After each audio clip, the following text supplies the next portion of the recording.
নদীর পাড়, গ্রাম বাংলা দেখুন আপনারা, গ্রাম বাংলা দেখুন কি সুন্দর পরিবেশ দেখুন, অসাধারণ।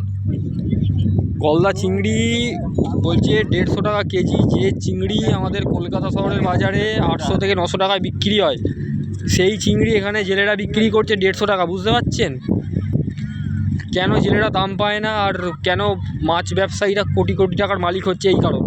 আর মাঝখান থেকে মধ্যবিত্তরা শেষ হয়ে যাচ্ছে, এই কারণে শেষ হয়ে যাচ্ছে।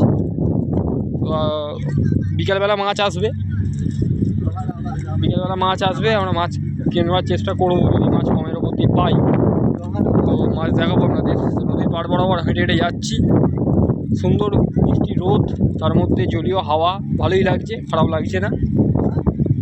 তো দেখা যাক আমাদের গন্তব্যস্থলে তো এখন ঢুকবো না, তার আগে এদিক ওদিক ঘুরবো,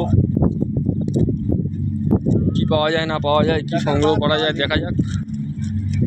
তো চ্যানেলটা সবাই সাবস্ক্রাইব করো, শেয়ার করো, লাইক করো, কী বিষয়ে জানতে চাও।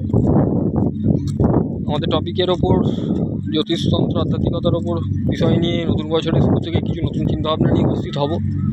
তো তার আগে তোমরা এরকম নিত্য নতুন অন্যান্য বিষয়ের ওপর ভিডিও তোমরা দেখতে থাকো, অবশ্যই জানাও কার কীরকম কী লাগছে না লাগছে, ঠিক আছে? তো ভালো থেকো। জয় মাতারা, জয় গুরু বাম, জয় মহাকাল, জয় কাল ভৈরব।